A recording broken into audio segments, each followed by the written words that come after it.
Wednesday morning Bible study. This is session 12 on Esther. This is October the 8th, and we will be in chapters 8 and 9 of Esther today. So a little bit of recap, I guess, before we go on further. We finished Haman's really bad day. There's a book or a movie about that, right? The terrible, horrible, no good, really bad day. Haman had a bad day. It really kind of started the day before. He'd been invited to that banquet with the king and the queen, which was a tremendous honor for him. And he comes out of the banquet on cloud nine. My life is perfectly wonderful in every way. And, I've got great kids, and I've got lots of money, and I got lots of power, and even the queen loves me. And then, of course, he saw Mordecai, who would not fear or tremble in his presence. And this just really sticks in Haman's craw, and he goes home and whines about it to his wife and his friends. His wife says, hey, no problem. Have Mordecai executed tomorrow, and then go to your second banquet with the king and queen, and your life will be perfect. Great idea. So that night, apparently, Haman is preparing the execution device, probably some kind of impaling spear, for Mordecai. Meanwhile, that night, the king could not sleep, and so naturally had records of his own accomplishments read to him to help him sleep. And he finds out that he had not honored Mordecai for saving his life. So in the morning, the king is looking for someone to advise him on how to honor Mordecai. And Haman is looking for someone to give him permission to kill Mordecai. And they don't know they're talking about Mordecai, but they talk to each other. And basically, Haman gave the king the plan to honor Mordecai without knowing it, thinking he was giving the king the plan to honor him, Haman, the greatest man in all the empire. And as it turns out, the king says, that sounds great, you go do that for Mordecai. So Haman has this humiliating experience of going around and parading Mordecai around the citadel of Susa and saying, what a great guy this Mordecai is. The king delights to honor him. And then he goes home. Well, he goes home and he's in mourning about this. And his family says, hey, if this guy's Jewish, you're in trouble, pal. And then the eunuchs come and whisk him away to banquet number 2, where Esther outs him as the crafter of this devious plan to wipe out the Jews and the empire. And then the king walks off in a rage, as he so often does. When he comes back in, Haman is begging at Esther's couch for his life, and the king interprets this as sexual assault, and immediately the poor Haman is whisked away with his head covered now, not by his own choice, and he is executed. After he dies, his day gets even worse because all of his position, his power, his clothing, his honor, everything is given over to Mordecai, and then his decree is going to be superseded by another decree that the king will issue because Mordecai is going to get the signet ring that was on Haman's finger. So Haman had a really, really bad day. Esther was persistent in her request. You remember in chapter 7, her petition, her request was her life and her people's lives. And basically all the king did in the immediate aftermath of that request was stick it to Haman and promote Mordecai, which was great, but didn't undo this decree that these Jews are going to be killed on the 13th day of the 12th month. And so Esther begs again in chapter 8, and we really saw her heart in chapter 8, how can I see my people wiped out like this, that they're scheduled to be? And so, this contrast with chapter 4, when Esther had this hesitancy about, I don't know, it's dangerous to go to the king and this sort of thing. We see that her heart really is for her people in chapter 8. And so the king basically allows for Mordecai and Esther to write whatever decree you want to respond to the first decree. Questions, comments, impressions about any of that review of the last 4 or 5 weeks? Haman's bad day and Esther's plea for her people. Those references, by the way, are up there on the top line if you want to go back and read more of that later. Let's contrast again then real quick the 2 decrees. So we're going to rewind to chapter 3. This is the first decree, the one that Haman has basically duped the king into authorizing without the king realizing that both his wife and Mordecai, the man who saved his life, are going to be part of this targeted ethnic group for this genocide in chapter 3. Esther 3, verses 12 through 15. This is decree number 1. Who would like to read that? Bill, thank you. Then on the 13th day of the first month, the royal secretaries were summoned. They wrote out in the script of each province and in the language of each people of all Haman's orders to the kings, satraps, the governors of the various provinces, and the nobles of the various peoples. They were written in the name of King Xerxes dispatches were sent by couriers to all the king's provinces with the order to destroy, kill, and annihilate all the Jews, young and old, women and little children, on a single day, the 13th day of the 12th month, the month of Adar, and to plunder their goods. A copy of the text of the edict was to be issued as law in every province and made known to the people of every nationality, so they would be ready for that day. Spurred on by the king's command, the couriers went out, and the edict was issued in the citadel of Susa. The king and Haman sat down to drink, but the city of Susa was bewildered. Okay, thank you. So that was decree number 1 and the dispatch of that decree. We've set the day of the 13th day of the 12th month.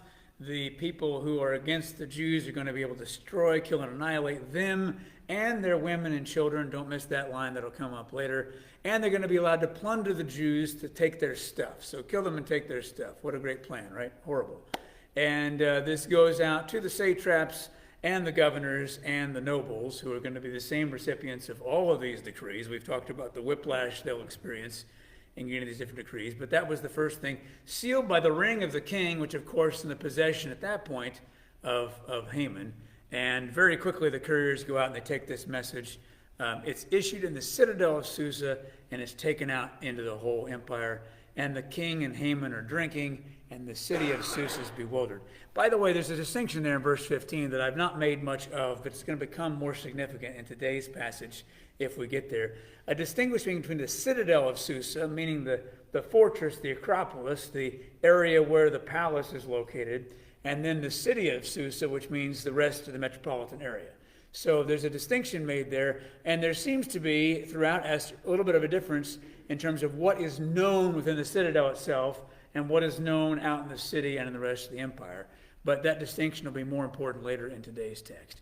That was decree number 1. Let's jump ahead to chapter 8 then and read decree number 2, just so hopefully we can notice some of the similarities and contrasts. Let's read 8, 9 through 14. Chapter 8, verses 9 through 14. Sandy has that for us. This is decree number 2. Now this is the one written, really, it's Mordecai and Esther's decree, written again with the king's authority. So go for it. Esther 8, 9 through 14, please, Sandy. At once the royal secretaries were summoned. On the 23rd day of the 3rd month, the month of 7, they wrote out all the Mordecai's orders to the Jews and to the satraps, governors, and nobles of the 127 provinces stretched from India to Cush. These orders were written in the script of each province and the language of each people, and also to the Jews in their own script and language. Mordecai wrote in the name of King Xerxes, sealed the dispatch with the king's signet ring, and sent them by mounted couriers who rode fast horses, especially bred for the king. The king's edict granted the Jews in every city the right to assemble and protect themselves, to destroy, kill, and annihilate the armed men of any nation, nationality, or province who might attack them and their women and children, and to plunder the property of their enemies. The day appointed of the Jews to do this in all the province of King Xerxes was the 13th day of the 12th month, the month of Adar. A copy of the text of the edict was to be issued as law in every province and made known to the people of every nationality, so the Jews would be ready on the day to avenge themselves on their enemies. The couriers riding the royal horses went out, spurred on by the king's command, and the edict was issued in the citadel of Susa. Okay, thank you, Sandy. So you see again here, as one of the scholars says, this is not creative writing on Mordecai's part. This is basically point-to-point matching what the previous decree had said. It is 70 days later. So the first decree went out on the 13th day of the first month, and now we're going out on the 23rd day of the 3rd month. And I should have thought of this last week, but I didn't. But 70 days is quite possibly reflective of the 70 years of exile that the people were to have had away from Judah. And so this becomes symbolic, the time period here. Mordecai's orders goes out. Now, so the king's word had been Haman's word, and now the king's word is Mordecai's word. The emphasis throughout Esther, and we know this from Persian history, is when they sent out dispatches, they were careful to have them in multiple languages so they could be understood. But the emphasis here is the Jewish language is preserved here. It's also going out in their Hebrew text so they can read it, which is a matter of dignity and preservation of identity for the Jewish people. And their horses are very fast. Now, the expediency is emphasized here. These are his Kentucky Derby winners that the king sends out here with the edict. And the Jewish right there in chapter 11 is specifically aimed against the right that was given to everybody in the empire back in chapter 3. The right to assemble and protect, to destroy, kill, and annihilate, the same three words. Anyone who might attack them and their women and children. I need to say, as I did last week, the phrase women and children there is unclear. Is it that the Jews are authorized to attack their enemies and the enemies' women and children? Or is it the Jews are authorized to attack anyone who might attack them and their women and children? You saw back in chapter 3, the emphasis was that the permission was to kill the Jewish men and their women and children. So which is it here? The answer is that the Hebrew text is ambiguous. It allows either interpretation. I, of course, prefer, theologically, ethically, the interpretation the Jews have the right to defend themselves against those who would kill their own women and children. But it's certainly possible to take the text as the Jews having the right here to kill the women and children of those that are attacking them, which, of course, offends our scruples and should. But in the ancient world, justice was often conceived on a community, familial level. Remember, we got into this problem because Saul was disobedient back in 1 Samuel 15. Saul and his people were supposed to wipe out entirely the Amalekites and give them over fully to God, and they did not do that. Instead, Saul kept the best for himself, and that's an explanation as to why Haman and his people were still causing this kind of problem. So to go after their women and children, as uncomfortable as it would be for us, would be a wiping out of the people who should have been wiped out a long time ago. I'm not saying should have morally, ethically from Nathan's standpoint. I'm saying that's what fits the flow of this story. So we don't quite know how to take that. But notice 8:11 here, the authority is also to plunder. So remember, the enemies of the Jews in chapter 3, the king's decree gave them permission to plunder the Jews, kill them and take their stuff. And now we have this permission for the Jews to plunder their enemies, which they will not do. And that'll be emphasized 3 times in chapter 10, or chapter 9. They're given permission to plunder the enemies, but they refuse to plunder, which is going to be significant because what Saul did in 1 Samuel 15 with the Amalekites, with the ancestors of these people, is Saul was not supposed to plunder for himself, and he did. He kept the best for him. Saul wasn't really engaging in the Lord's business. Saul was engaging in Saul's business and took plunder when he wasn't supposed to. Now, in Esther, the Jewish people are authorized legitimately to take plunder, and they refuse to. So in all these ways, they're going to be getting it right where Saul got it wrong back there in 1 Samuel 15, which is kind of that defining confrontation between Saul and Agag. And now we have Mordecai, descendant of Saul, and Haman, descendant of Agag, having their showdown here in Esther. Questions about that muddle? Yes, Steve and then Karen. Well, there's no mention of bewilderment in Susa, and I'm pretty sure that Xerxes isn't drinking with Haman. Right, no bewilderment in the second one here. No, in fact, what there's going to be here is going to be joy in Susa now. So the first time there's bewilderment. What in the world has happened to cause this decree against the Jews? And now there's going to be joy, and the feasting and drinking will not be Haman, but rather the people that Haman had wanted to eliminate. So that there's a turnabout in terms of reaction to this decree as well. Yes, Karen? My question was, the first edict was done to destroy the Jews. Right, The second edict was they could defend themselves. right. But there was nothing that canceled the first one. Right. And so one of the things, so Karen is saying the first edict was you may destroy the Jews. The second edict is the Jews may assemble and defend themselves. But there was not really a canceling of the first. And the way that both Esther and Daniel portray that era is that a Persian king could not go back on his own decree. Like once his decree was issued, it's supposed to be, indisputable. He can't ever change it. Of course, that sounds powerful. Hey, my word lasts forever, but actually ends up being trapping for these Persian kings. So it can't be undone according to the description of Esther and of Daniel for that matter, but it can be met against. And the idea is this is no longer a free-for-all. We're going to catch resistance if we do this, so it's going to be a deterrent to the kind of conflict that may have happened otherwise.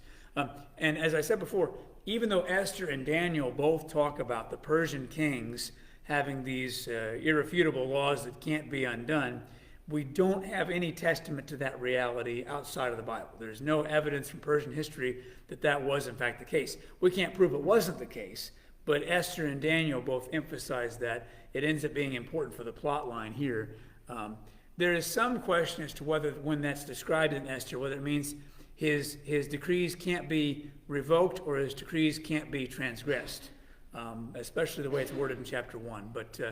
But the way we're supposed to get the implication here is that the king can't say, okay, we pulled that one back.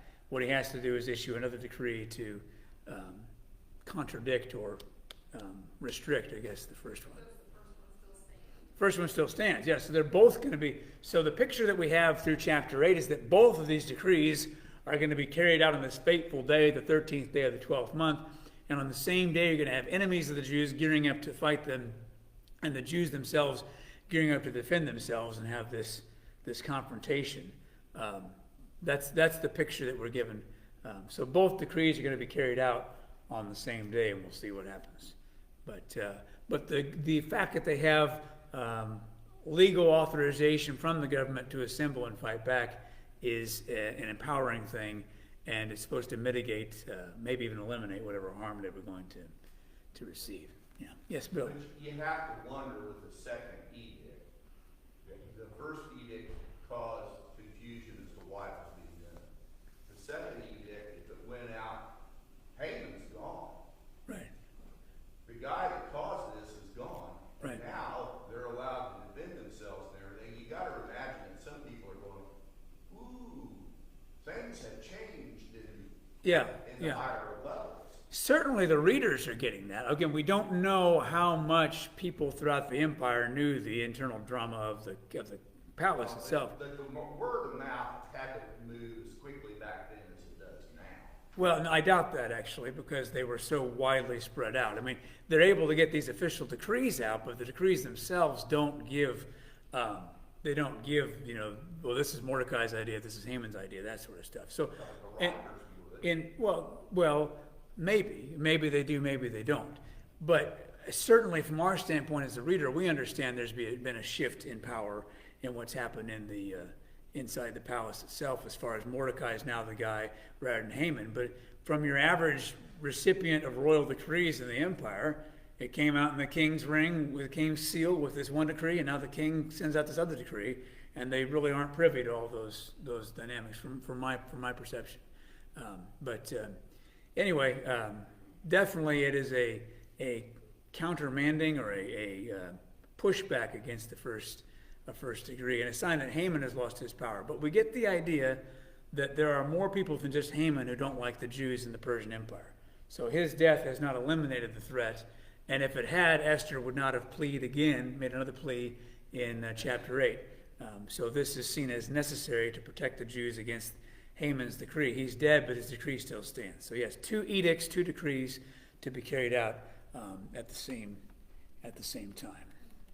Yes. I think even if they weren't aware of the behind the scenes drama, like I'm trying to imagine myself just as a random person in the empire somewhere. The king's command comes out as one thing, and then a few months later, another one comes out that seems to counterbalance or contradict. Like you would, even if you don't know what's going on behind the scenes, you can kind of sense things. There has to be some puzzling about what's going on, yeah. Maybe the king, is rethinking Yeah. things. So I wonder if that did still Yeah. deter some people thinking, well, maybe now the king wouldn't want this to happen. Yeah, there's definitely some confusion probably. Why? Because this decree is very different than the first one. So, Well, I based my statement upon what is written in chapter 9. mm-hmm. Because chapter 9 says the people now have the fear of Mordecai, and the people were helped by the satraps. The Jews were helped by the satraps and governors and all these people. Right. It's identified in chapter 9. Right. So when I see that, I'm thinking there must have been information that was passed out that said, hey, things have changed at the top level. We better make sure we're on the right side of this issue. Right, well, certainly, and we'll talk more about that in a little bit, but the list that previously have been satraps, governors, and nobles is added to have one more group in the part you're talking about in chapter 9, the royal officials, who would be the ones who would have that internal awareness of what's going on in the palace. And instead of fearing Haman, as they apparently did earlier when they bowed down and gave him honor, they are now fearing Mordecai. So those group especially, and then we talked earlier, the opening feast gives the idea that at least many of the satraps, governors, nobles from all over the place had been in town in the palace for that extravagant feast that Ahasuerus, Xerxes, had in his own honor. And so there was some awareness of palace dynamics there. I guess what I'm saying, I'm not comfortable saying what everybody knew or didn't know throughout the empire, but clearly those officials who are in a position to know Mordecai have a fear of him or a regard of him, the way the text has it, that has changed things. And you get the idea that not only do we have this decree to protect the Jews, but you also have some friends in high places now who are going to not just let this happen, but even aid it in some way, support it in some way. So you have some government support for the Jews defending themselves. We'll get to that more here in chapter 9 in a bit. Any other questions about the contradicting decrees or the reactions to them?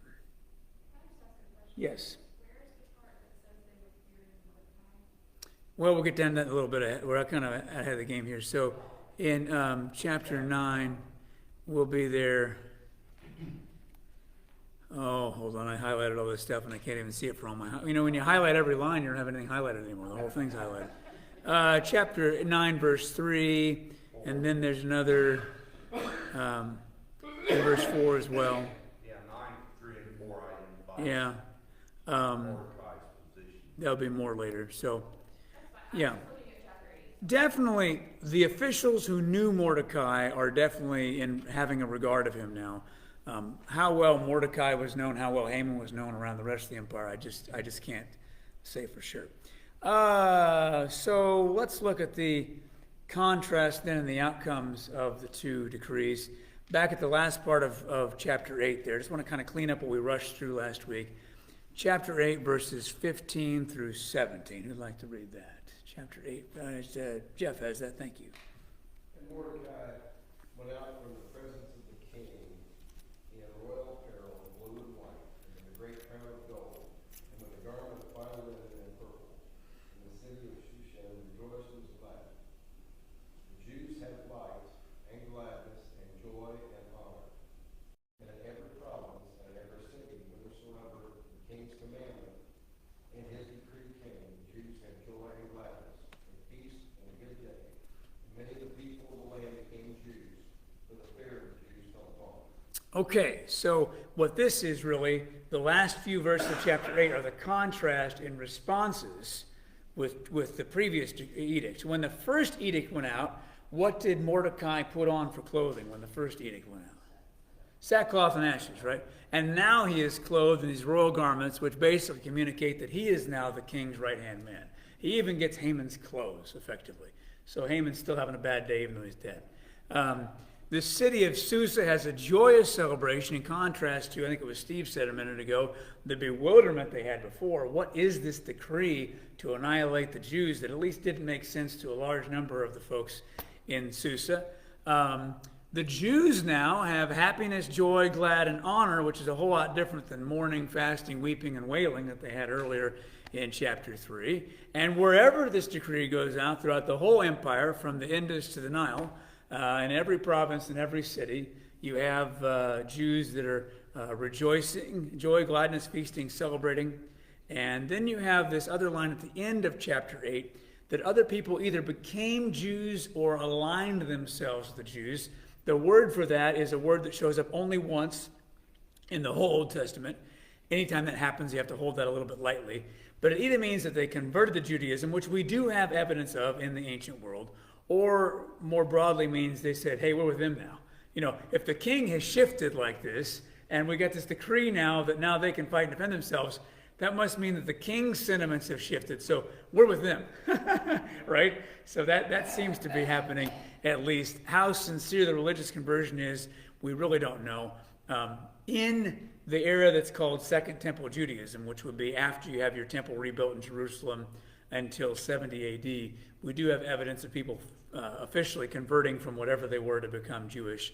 There's some question as to whether that type of thing is in mind here, or just we're with them now. That decree means we're with them. So, other questions or comments so far?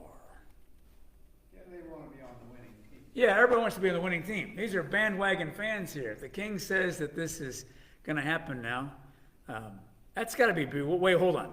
We had decree number 1, and we get to wipe out all the Jews and take their stuff. And now decree number 2 says the Jews get to fight back and take their stuff. And so, I don't even know what to do here if I'm living in Persia. I should get out of this empire, but I can't because it's all world. Interesting reaction though, like it seems more extreme with this. Like it's not like the people were just like waiting to like destroy the Jews. They were all like, oh yeah, we're with Haman now, and then they switched and now we're with the Jews. Like it's almost like they really, maybe they did have a soft spot, or at least the majority of the people for the Jews. And Yeah. because again, they didn't react Yeah. extremely in the first. So again, this book is written by a Jewish author who is interested in showing that the sentiment of the people in general appears to be favorable toward the Jews. You get the idea from Esther that there was some anti-Semitism of significance in the Persian Empire, or the first decree wouldn't have happened and it wouldn't really pose a threat, because if Haman was the only guy in the empire that hated the Jews, he'd be like, okay, you wrote this decree, pal, but nobody cares, right? So you get the idea there is enough anti-Semitism for this to be a real threat. But you also get the idea from the bewilderment of chapter 3 of the city of Susa, and from the joy here and the siding with the Jews here at the end of chapter 8, that there was a much larger group who were like, yeah, we're quite happy to be with them and align with them in this situation. So that's the impression that we get of the Persian Empire at that time. There's really not a whole lot of external evidence, is what I understand, from that period of time about anti-Semitism in the Persian Empire. We just don't think it was as rampant there as it has certainly been other places and times in history. But it is apparently an issue, or we wouldn't have decree number 1, or if we did, it wouldn't be a threat.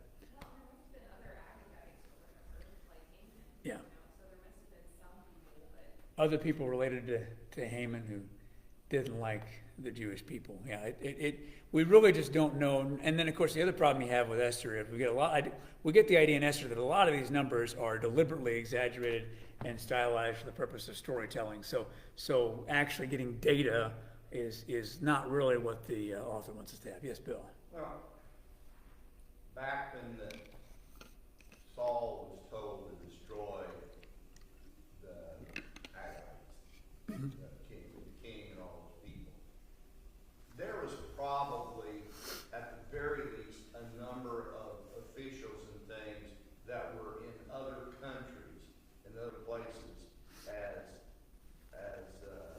ambassadors and whatnot, that would not have been destroyed. So you would not have destroyed every last one of those people, because they were spread out as ambassadors and other things. Yeah, so I don't know, if you're looking at the people called Amalekite, what's their history going back. So they caused problems right away for the people of Israel when they're coming out of Egypt. And so that's why they get on the bad list. And there's already conversation back in, I had the references on the board, but Deuteronomy, other places, Exodus 17, there's going to be problems between the people of Israel and the Amalekites because of this confrontation that's happened. What happens to the Amalekite family tree after that point, I don't totally know. When Saul has this confrontation with Agag, who is king of the Amalekites, and keep in mind, in those days, when we say king of the Amalekites, we don't mean like king of the British Empire. King of the British Empire in our reference is like all the British possessions around the world in the 1700s or whatever. King of the Amalekites means the guy who's in charge of this little tribe of people, and we don't know how big that is. So discerning how many of them they were, how widespread they were, how far they didn't, we really don't know. But the Amalekites in the days of Saul would not have been the kind of group that has like government emissaries around the world. That just was not the tribal world that they were living in. Nevertheless, the story of Saul and the Amalekites, Agag and his people, in 1 Samuel 15 was an opportunity to do exactly what Exodus 17 and Deuteronomy 25 says are going to happen, which is you're going to wipe out these Amalekites because of what happened before, and Saul does not. And so the key things about 1 Samuel 15 from the standpoint of Esther is that Saul had an opportunity to wipe out this people totally, and he did not. And Saul was not to take the plunder or the spoils. This is for the Lord, not for himself. It was vindication, not vengeance, which is an important distinction. And so Saul took plunder and failed to wipe them out, and now we have the problem in Esther. And so what's going to happen then is in the book of Esther here, the Jewish people both refuse to take plunder, even when they had the right to, so they're doing the undoing of Saul, and they are, wiping out their enemies, which is what Saul had failed to do. They are getting right, so to speak, what Saul got wrong in 1 Samuel 15 at the level of the storyline of the text. Questions or comments before we go forward? It's interesting to me that all of this comes from that encounter. Like, I mean, I guess I never realized how closely connected Esther was to that story of Saul and I mean, I knew there were hints of it and stuff, but it's almost like this is written as so much in Esther is the reversals, God turning things, in a Jewish way, but like it's the whole book itself is just like a reversal of that initial incident. Yeah, the book of Esther is portrayed as a reversal of the 1 Samuel 15 blunders of Saul. And so in this, we're going to get into the reversal text right here at the beginning of chapter 9. But yeah, that's one of the layers of the book of Esther. An undoing of the blunders of Saul. It also seems to be echoes of the Exodus story in some ways, echoes of Daniel's experience in some ways. So there's multiple things going on with Esther the way that it's told. But definitely for the author of Esther, what Saul messed up in 1 Samuel 15 is a big deal. And that's That original incident doesn't, I mean, that's obviously a big right. deal and it's Saul loses his kingship and stuff, but like throughout the history of Israel, it doesn't seem like Right. that. It doesn't seem like that big of a deal, but to the author of Esther, it's a big deal. Right, yeah. We're a little bit like, so Melchizedek, our friend from the book of Hebrews, we're like that. The book of Hebrews does a deep dive into Melchizedek, who gets just a couple verses in Genesis. Like, what is your deal with this guy, And I think that you could ask the same question of Esther. What is this obsession with Saul's blunders in 1 Samuel 15? Now, interestingly, the one line that could, and this is a brand new line of thinking, it could be entirely wrong, but one of the things that happens when Israel asks for a king is you get the idea this is not God's first and best plan for his people. He didn't really want them to have a king, but they want a king. Okay, they're rejecting me, Samuel. We'll give him a king. And Saul obviously was not a great guy as we look at his reign on the whole. And now you have the book of Esther, which clearly does not reflect well on kingship.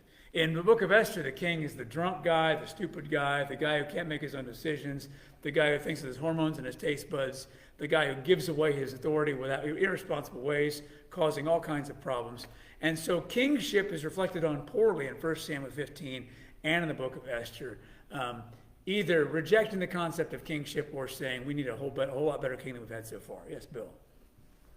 But throughout the Old Testament, you see a lot of kings that didn't do well, but God still used them to accomplish his purpose and goal. Yeah. So whether they were good kings or not, God could still use them to, even Nebuchadnezzar, God used to accomplish his purpose. Sure, yeah, I mean, God, yeah. Theologically speaking, God is accomplishing his purposes throughout and is able to do that regardless of all kinds of human actors. But on the whole, if you were to finish reading the Old Testament, you close the book at the end of Malachi and you set that down, and somebody says, okay, you've read Genesis 1 through Malachi 4, what do you think about human kingship?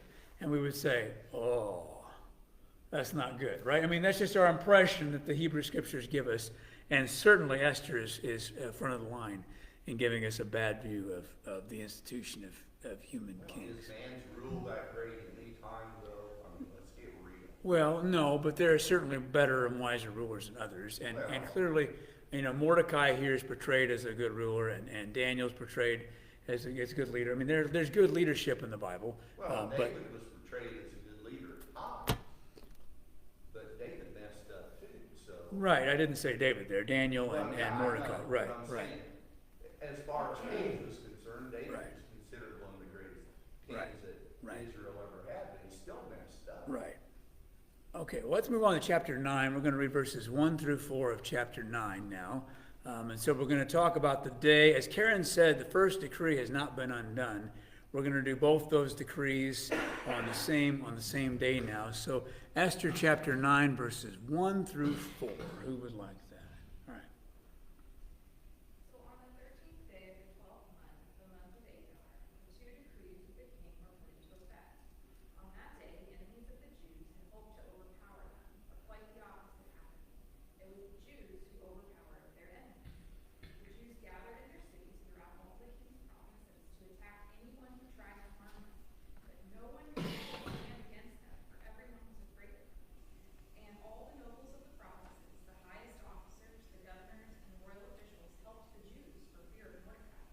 For Mordecai had been promoted in the king's palace, and his fame spread throughout all the provinces as he became more and more powerful.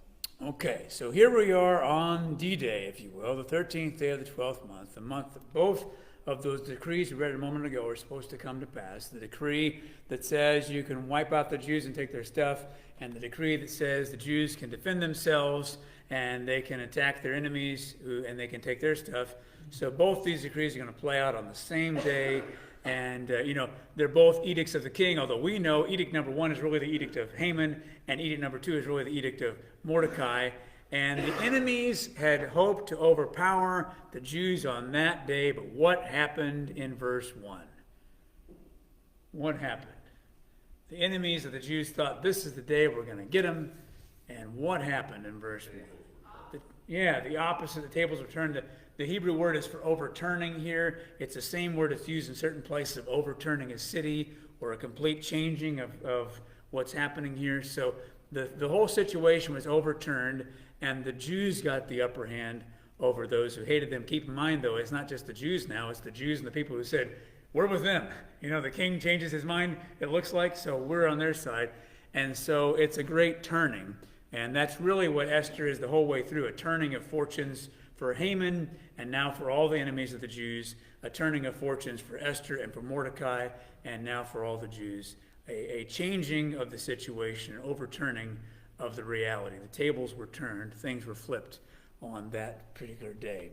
The Jews assembled in their cities in all the provinces of the king to attack the people seeking their destruction, and no one could stand against them. So standing and falling are a big deal in the book of Esther. We've had a lot of standing and falling. We've had a refusal to fall at Haman's feet. We've had Haman falling at Esther's feet. We had Haman's wife telling him, if this Mordecai guy is Jewish, you won't be able to stand against him. And now it is that no one can stand against the Jews, verse 2. And the other nations fear them. We have a few places in Scripture, we won't look all these up now. This line right here, a few places in Scripture where people have a fear of the Israelites, the Jewish people, because of their God. So after the Exodus, there's a fear of Israel because we've heard what your God did for you. When the spies came into Jericho, Rahab says, hey, we've heard of your God, what he did for you, and we're all scared to death. Even in Jonah chapter 1, when Jonah's fellow sailors find out that Jonah's God is the maker of heaven, earth, and the sea, and that Jonah is running away from the God who made the sea, and that Jonah is with them in their boat on the sea, they are afraid, right? So there's a fear of God and God's people because of what Yahweh has done for his people in the past. Again, the name of God is not mentioned in Esther, but you get the idea that is the basis for this underlying fear of the Jewish people. And they're not only do they have this fear of the Jews, but they specifically in verse 3 have a fear of whom? Mordecai. Fear of Mordecai. So there is a fear of Mordecai who has become prominent in the palace, and his reputation is spread. The language used of Mordecai here in verses 3 and 4 is very similar to the language used of Moses in Exodus 11 as he is confronting Pharaoh, and also the same language used of Joshua as Joshua is leading the conquest of the promised land. So you get the idea that Mordecai here is portrayed in the same line of these leaders that God has raised up for his purposes to deliver and protect his people. Mordecai has that kind of respect now that he carries. And in verse 3 there, I mentioned this a moment ago, so you have nobles, satraps, and governors. That's the same three sets of people in opposite order that get these decrees. You know, when the horseback riders go out to carry the messages throughout the empire, the same three levels of governance to get these decrees, just in reverse order. And then tacked on are the king's administrators or the royal officials. And these are people who we know had more of the interaction with people like Mordecai and Haman in the palace. And so those people especially have this fear of the Jews and fear of Mordecai, and we are now aiding and abetting the Jewish effort to defend themselves because of our high regard for Mordecai, which we infer God has given to him. Questions or comments about those first 4 verses of chapter 9? Yes, Todd. Do we have any sense of the proportion of the population that throughout the empire that is Jewish? Yeah. Do we have any sense of the proportion of the population throughout the empire that is Jewish? And the answer is no good data. A minority, and apparently a thoroughly spread out minority. I mean, they're in lots of places, but we don't have good numbers, to my knowledge, of the percentages or anything like that. But as soon as you had that comment at the end of chapter 8, that many other people said, "Hey, we're with them now," all of a sudden you get the idea the numbers are overwhelmingly in the Jews' favor. And the statistics that are given here, and again, this is the storytelling of Esther, so the numbers themselves here, I wouldn't take them to the bank, but it indicates that it's a far-flung success for the Jews and their allies here. So minority plus a lot of friends is where we're at. But I can't give you good, accurate numbers on the population of people, of the Jewish people throughout the empire. Yes, Liz. You can tell in the time of the second edict and the day, D-Day or whatever, like, I mean, there's quite 7 months there, right? And like 8, 7 months, I don't know. But you can tell Mordecai has kind of consolidated some of his power. Like, I mean, it seems like the officials already kind of lean toward liking him a little, but now they're all cheering. I mean, he's had a period of time now where he's like the king's number 2 guy. And so you can imagine that just everybody wants to be on Mordecai's good side now. So Liz is saying you can imagine that the royal officials want to be on Mordecai's good side. Now, you get the idea it's something like what happened with Esther. You know, when Esther arrived for the wife contest, she was gaining the favor of everyone in the palace, up to and including eventually the king himself.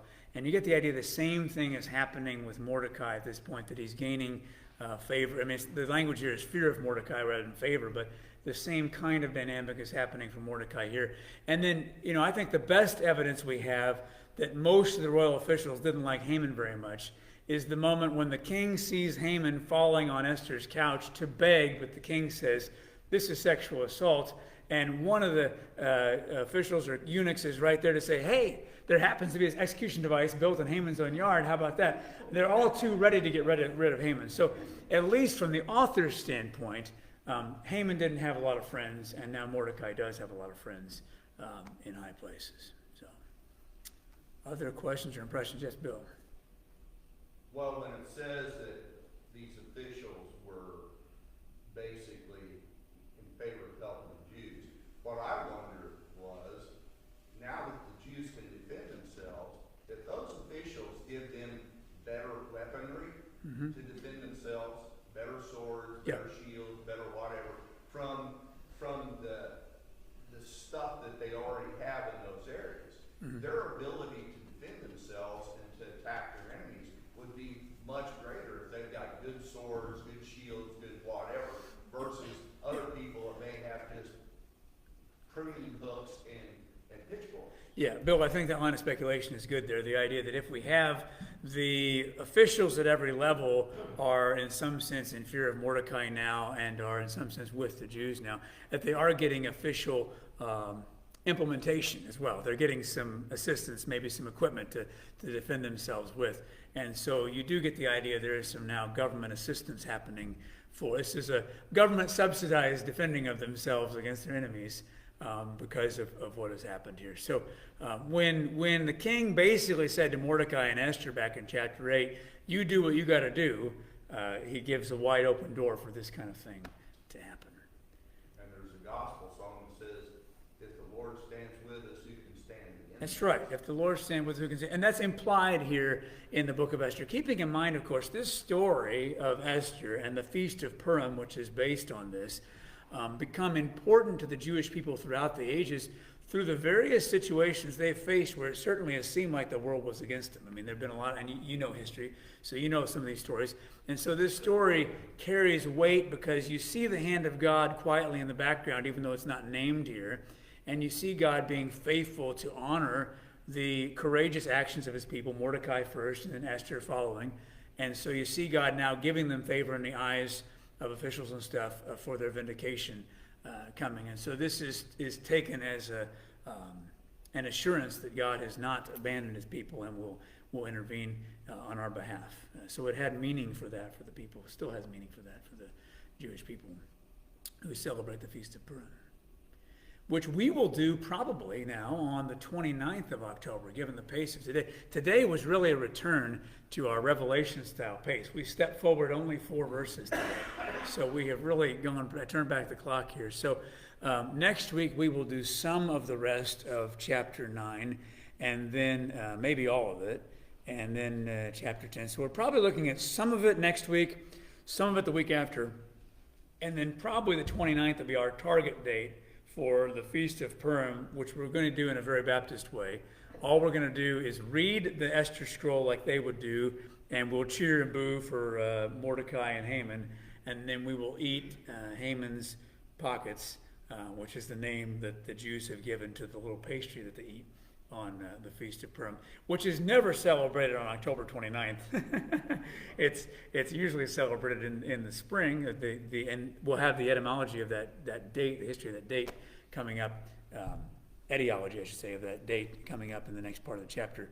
But we'll do it in October because that's when we're going to finish Esther, I think. So 29th is tentatively our day to finish Esther, but if we get real talkative again next week or the week after, then we'll knock it back again to November, whatever that would be, the 5th, I guess, of November. So anyway, here we are. The turning is happening. The Lord has vindicated his people, is acting in that way.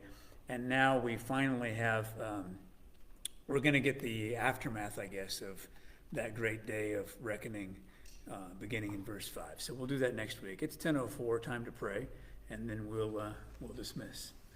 Lord, we thank you for this story. We thank you for this conversation today.